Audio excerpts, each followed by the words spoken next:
Hello, good day. Magandang araw po sa ating lahat. May short tutorial po ako about doon sa mga doon sa nag-register doon sa aking tools. Ano po on how to manage your downline in one place, yung tools po na kaka-release lang. Although na ito po ay may mga enhancement, yung pong nag-start na mag-register dito sa tools ay congratulations po sa ating lahat.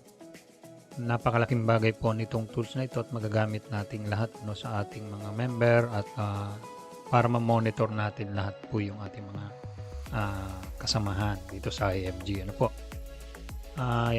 Ito pong short na presentation ko na gagawin ngayon at i-share sa inyo ay meron pong mga kasamahan tayo na nag-sign up doon sa aking tools ginawa, which is na mali po yung kanilang mga email address na inilagay. So meron pong akong pinakang update or meron tayong ginawang solutions para din dito sa interface na to, na yung mga tao na nakapag-encode ng kanilang email address na mali, hindi po sila makapag-sign in doon sa tool. So ito po ay may update akong ginawa para magkaroon siya ng change na yung kung ano yung correct nating email address ay meron tayong option para i-input dito sa system.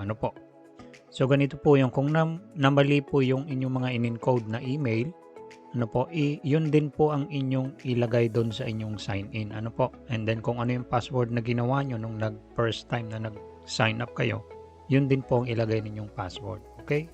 So ganito po yung mangyayari. So pag in-input nyo yung maling email na na-registered nyo previously, and then yung password, isubmit nyo lang po sign in and then click submit. May mag-a-appear po dito sa inyong screen na mag-pop up dyan.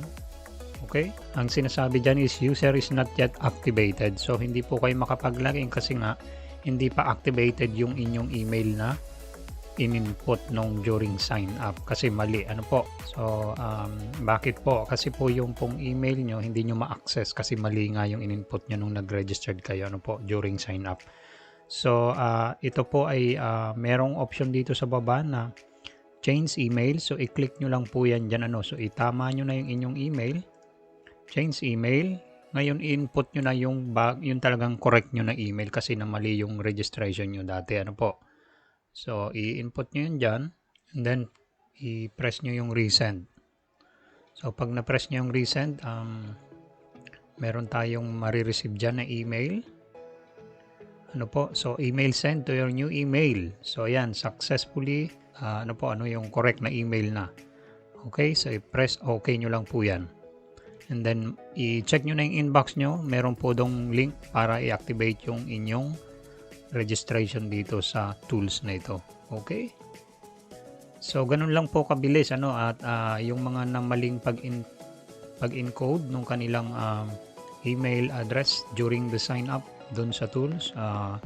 Yan po yung update na i-added ko ngayon sa latest nating version nitong aking ginawang tools. Okay? Thank you very much and I hope you enjoy watching my presentations and quick tutorial tonight and today. Salamat and God bless.